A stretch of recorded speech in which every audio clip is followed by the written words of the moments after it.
বাহ, তুমি দেখছি সময়ের আগেই চলে এসেছো। জায়গা চিনতে ভুল হয়নি তো?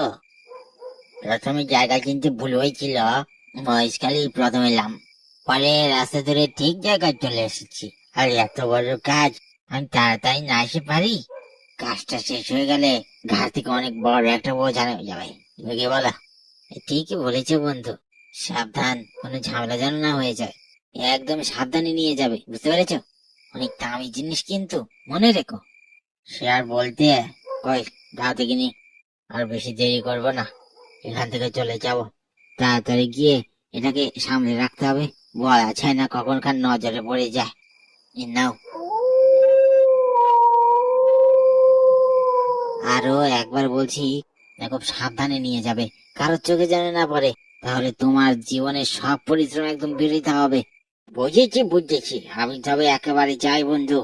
তোমার এই উপকারের ঋণ আমি কখনই শোধ করতে পারবো না। বন্ধুর জন্য বন্ধু এতটুকু করবে না? নাও নাও, আর কথা না বাড়িয়ে তুমি এবারে সাবধানে বাড়ি ফিরে যাও তো। হ্যাঁ, চললাম।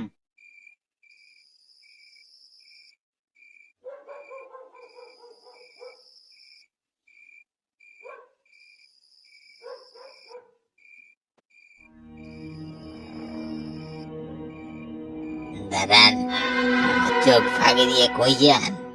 কে? কে তুমি? এভাবে আমার পথ আটকালে কেন? আমি কে সেইটা দেখে বুঝতে পারতেছিস না? না, বুঝতে পারছি না। তুমি তুমি আমার রাস্তা কেন আটকালে?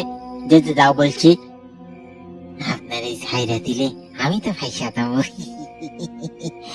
বলি, আমারও তো পেট চালাইতে হইব নাকি? কি চাও তুমি? আমাকে ছেড়ে দাও। তুমি যে দাম তোমাকে দিয়ে দেবো, কিন্তু আমাকে ছেড়ে দাও। আপনার এই ছাইরা দেওয়ার লেগে তো টাকা পাই নাই, মারণের লেগে পাইছি।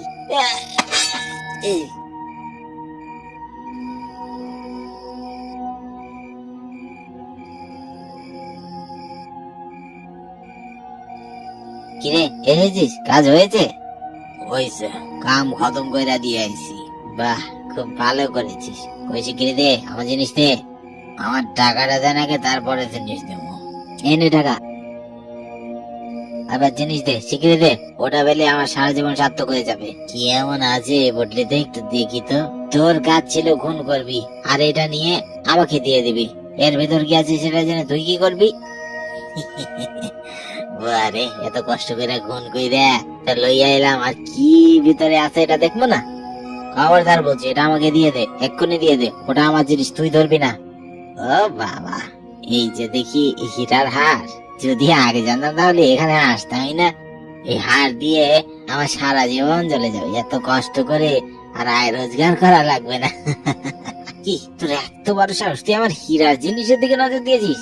আমাকে এক্ষুনি ওটা দিয়ে দে বলছি, না হলে কিন্তু ভালো হবে না।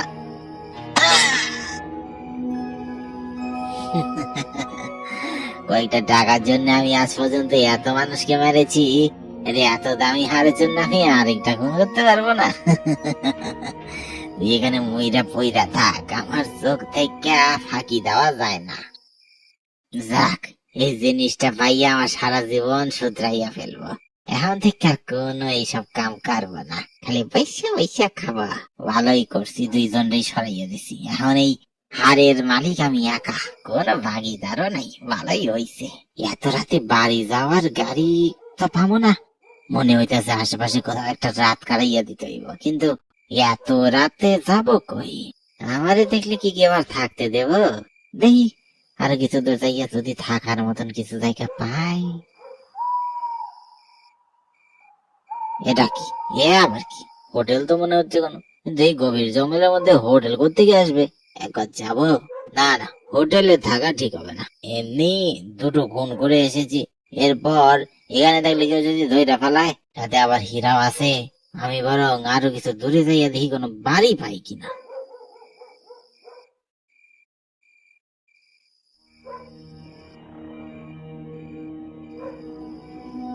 কত দূর হাঁটলাম, এখনো শেষই হইতাছে না, কেন বুঝতেছি না। আমি কি তাইলে পথ হারাইয়া ফেললাম? যত তাড়াতাড়ি সম্ভব আমার একটা জায়গা খুঁজতে হইব। কি চেনা চেনা লাগতেছে, এই জায়গা মনে হইতাছে আগেও দেখছি। আরে, এই জায়গায় তো আমি কিছুক্ষণ আগে দাঁড়াইয়াছিলাম। ওই যে সেই হোটেল, আমি এই একই জায়গায় ঘুরপাক খাইতেছি কি করে? নিশ্চয়ই এই জায়গায় কোনো গড়বড় আছে। না, এখানে আর থাকুন যাবো না, যত তাড়াতাড়ি সম্ভব অন্য আরেক জায়গায় যাওয়ান লাগবো। আজকে কত শীত পড়ছে রে মাইরি, কি এত শীতে বাইরে থাকা যায় না। আমার যে কইরাই হোক যত তাড়াতাড়ি সম্ভব একখানা নতুন ঘর খুঁজে বের করতে হইব। আজকাল রাতটাই মহেশ খালিতে কাটাইয়া দিয়া কালকে সকালে শহরে চইলা যাবো, আর হাটটা বিক্রি করে দেবো। এরপর আমার আর কেটা পায়। শিয়াল গোলাও এখন ডাকতেছে, কুয়াশা অনেকখানি বাইরে গেছে, আর কতক্ষণ যে হাঁটা লাগবো কেটা জানে। তোরে কিছু একটা দেখা যাইতেছে না? হ্যাঁ, কি দেখি তো। আরে এরে কি সেই হোটেল? ঘটনা কি বুঝলাম না তো। আমি কি একই জায়গায় ঘুরবা খাইতেছি নাকি? বারবার একজন মানুষ কেমন কইরা একই পথে আসে। মনে হয় এই জঙ্গলটা একটা গোলক দাদা। দিনের আলো ছাড়া এই জঙ্গল থেকে বের হওয়ানি যাইব না। আর মনে হইতাছে আজকে আর কোনো কোথাও যাওয়ানোর জায়গাও নাই। আজকের রাতটা বরং এই হানে কাটাইয়া দেই কোনো ভাবে। কেউ যদি চালাকি করার চেষ্টা করে তাইলে একেবারে ফালাইয়া দেব। গিয়া দেখি ভিতরে কি হয়।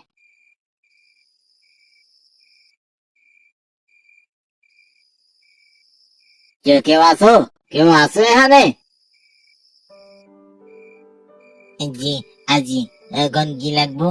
খাবারের সব জিনিস আনছে, কি খাবেন? খাওন না, থাকার জায়গা লাগবো। থাকার জায়গা আছে? আনছেন তো, আমার সাথে চলুন, আমি ঘর দেখিয়ে দিচ্ছি।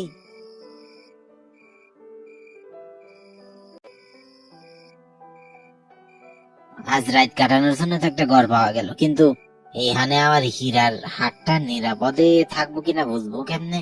আমি বরং হীরার হাটটা কোনো এক জায়গায় লুকাইয়া রাখি, যেন আমার ঘরে কেউ আসলেও খুঁজা না পায়।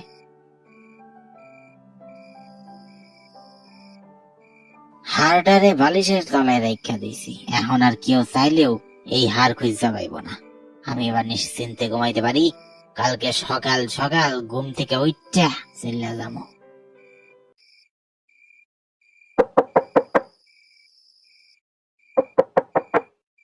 কি ব্যাপার, এত রাতে আমার ঘরে কেটাইলো? কেউ আমার সন্দেহ করে নাই তো?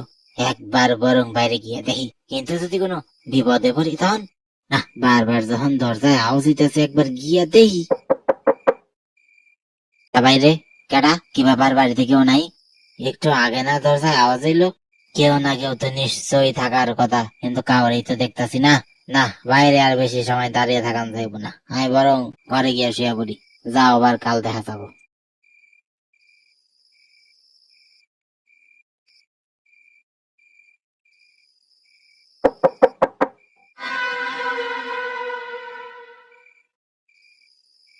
না, আবারও দরজায় করে না লোকেটা। কেউ কি মস্কারা করতেছে আমার সঙ্গে? এবারে যদি কেউ না হয় তাহলে আর দরজা খুলবই না। কেডা? আমি? তুমি এত রাতে এখানে কি করো? একটু আগেও তো কেউ এসে ডাক দিল, কিন্তু দরজা খোলার পর কাউরে দেখতে পাইলাম না। এত রাইতে আমার ঘরে গিয়া কি দরকারে আসছো? আজকে আমার হোটেলে খুব ভালো রান্না হয়েছে সাহেব, তাই আপনাকে ডাক দিলাম, আসুন আমার সঙ্গে। আগেই তো কইছি আমি খাবো না, আমি শুধু আজকে রাতটা এখানে থাইকা চলে যাব। বাইরে সবাই আছে, আপনি আমার মহেশখালীর হোটেলের অতিথি, আজকের রাত থাকবেন। আপনাকে না খাইয়ে কিভাবে বিদায় করি বলুন? আর আজকের রাতে খাবারের জন্য কোনো টাকাও দিতে হবে না। আমাদের এই হোটেলের পক্ষ থেকে আপনাকে স্বাগতম খাবার জানানো হচ্ছে। আর ঠিক আছে, ঠিক আছে, যাইতাছি, তুমি যাও।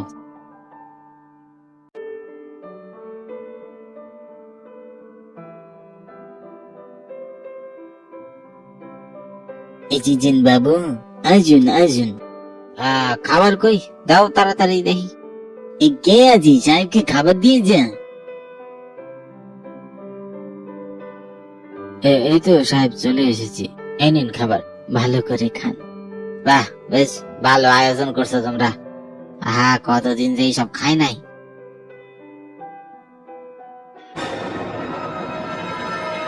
এইসব কি? কি কি কি হইতাছে এইসব?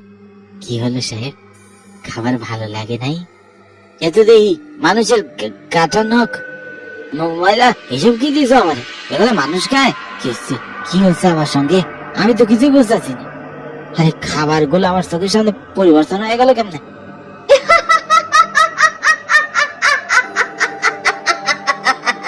তোর মতন খুনিকে তো এসবই দেওয়া উচিত। মানে কারে তোমরা? তো তোমরা কি করে জানলে আমি করি? কেন রে, ভুলে গেলি? সব ভুলে গেলি? মানে একই, তোমরা জীবিত না? তা আমার কথা একটা বলেতেছে, নিশ্চয় আমি ভুল দেখতেছি। ভুল না, তুই একদম ঠিক দেখেছিস। তুই মনে নেই আমায় কেন মেরেছিলি? আমি তোকে মনে করিয়ে দিচ্ছি। আজ থেকে 8 বছর আগে আমি রাতের বেলা আমার বন্দুক পিস্তল পাল্টে দিলি। আজমকে গুটা দিকে হিসেবে আমাকে মারতে শুরু করলে। আমি বারবার করে বলছিলাম আমার ঘরে বউ আছে, আমায় ছেড়ে দে, কিন্তু তুই কোনো কথা শুনিসনি। তুই সেদিন নির্মম ভাবে আমায় হত্যা করেছিলি। আমার কাছ থেকে 10,000 টাকাও তুই নিয়ে পালিয়ে গেলি। ওই 10,000 টাকার জন্য তুই একটা পরিবারকে নষ্ট করে দিলি। আর পরের দিন সকালে যখন আমার মৃতদেহ আমার পরিবারের কাছে দিয়ে আসা হয়, তখন সুখী কষ্টে আমার স্ত্রী 1 মাসের মধ্যে মারা যায়। ওর সাথে থাকা বাচ্চাটাও মারা যায়। ওই 10,000 টাকা তুই নিয়ে যদি আমি ছেড়ে দিতি, তাহলে একটা পরিবার হয়তো বেঁচে যেত, কিন্তু তুই ছাড়লি না শয়তান। আমার কথাও মনে নাই তোর? এই দেখ আমার স্ত্রী মিনু, আমরা যখন দুইজনে একসাথে রাতের বেলার কাজ করে বাড়ি ফিরতেছিলাম, তখন সেই সময় তুই আমাকে কাছে আইছিলি। আমার বইয়ের গলা সোনার হার চিন্তাই করে লইয়া গেলি। সোনার হার না দিতে চাইলে তুই আমাকে মাইরা আমার বইয়ের গলা থেকে জোর করে হার নিয়ে নিলি। এই দেখ আমার বইয়ের গলায় এখনো সেই ক্ষত চিহ্ন রইয়া গেছে। ওই হারের দাম এখন আর কি জিনিস ছিল যার কারণে তুই আমাকে দুজনের জীবন নিয়ে নিলি? কি রে, আমাদের কেউ ভুলে গেলি? দেখ তো আমায় চিনতে পারিস কিনা। এই দেখ আমার নাতি রামও এসেছে, দেখ তো ভালো করে চিনতে পারিস কিনা। কি তোমরা এখানে? তোমাকেও কি আমি মাইরা ফেলছিলাম? সেদিন মাঝরাতে ঘরে ঢুকে তুই আমাদের ঘরের সব নিয়ে গিয়েছিলি, টাকা পয়সা গয়না নিয়ে চলে যাচ্ছিলি। আমার নাতি তোকে আটকাতে যাওয়ায় তুই ওকে কি নির্মম ভাবে আমার চোখের সামনে মেরে ফেললি। তারপরে তুই আমাকেও ছাড়লি না। ওই কয়েকটা জিনিসের জন্য তুই আমাকে আর আমার নাতিটাকেও মেরে ফেললি। তুই এক একজনকে এক এক ভাবে মেরেছিস শুধু কয়েকটা জিনিসের লোভে। তো তোমরা কি যাও আমার কাছে? কি যাও কেন আসছো এইখানে আমার কাছে? কেন কেন এসেছি বুঝতে পারছিস না? তোকে মারতে এসেছি। আজ আমরা কেউ তোকে ছাড়বো না। তোর এতদিনের পাপের খরা পূর্ণ হয়েছে, এবার তোকে মরতেই হবে। আরে ছেড়ে দাও, আমি আর কোনোদিনও এইসব করবো না। এবার মতো ছেড়ে দাও, আমি মরতে চাই না। পালাতে যেন না পারি তোরকে। আমারে বাঁচি, আমি একবার হাতে মরতে চাই না, কিন্তু এত রাতে যাবো কই? আমি তো এলাকার কিছুই চিনি না। আজকাল রাতটা মনে হইতেছে জঙ্গলে কাটায় দিতে হইব। কপাল ভালো থাকলে ইরার হাতটার সাথে নিয়ে আসছি, কিন্তু এই জঙ্গলের মধ্যে দিয়ে কতক্ষণ দৌড়াবো? এখানেও তো বিপদ কম না। কি কিসে বললাম, কিছুই তো দেখতেছি না। তুমি কি ভেবেছিলি তুই আমার হাত থেকে রক্ষা পাবি আর সারা জীবনের সঞ্চয় তুই নিয়ে পাঠাবি? মানে মানে কি বলতেছো তুমি? সারা জীবনের সঞ্চয় নিজের বন্ধুকে দিয়েছিলাম ওই হীরাটার জন্য।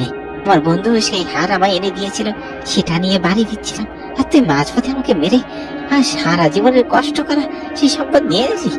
একজন মানুষ এত কষ্ট করে সারা জীবন আয় করে, একটু একটু করে সম্পদ বাড়ায়, আর তুই তোদের মতন লোকেরা সেটা চিনিয়ে নিয়ে যায়। হ্যাঁ, এক পলকে তুই কি ভেবেছিলি আমার হাত থেকে তুই বেঁচে পালাবি? তোকে আমি ছাড়বো না, কিছুতেই না। তোমার আমি মারতে চাই নাই, তোমার ওই বন্ধুই তোমার মারতে পারাইছিল। আমার ছেড়ে দাও, আমার কোনো দোষ নাই। ছেড়ে দিব? আমার ওই বন্ধুকে আমি শাস্তি আগেই দিয়ে দিয়েছি, ওর বিশ্বাসঘাতকতার ফল পেয়েছি। এবার তোর কাছে আমার যে হীরাটা আছে এখনই ফিরিয়ে দে বলছি। এই নাও তোমার হীরার হার। এটার আমার দরকার নেই, আমার ছেড়ে দাও, আমার জীবনটা ভিক্ষা দাও। আমি কথা দিতেছি, আর কোনোদিন এইসব করবো না, ছেড়ে দাও।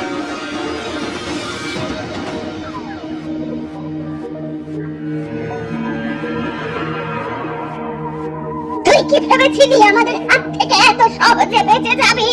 তোকে আজ মরতেই হবে। মারো ওকে, মারো, সবাই মিলে মারো। মারো মারো, এতদিন ওর বাপের গলা পূর্ণ হয়েছে, এইবার ওকে মরতেই হবে।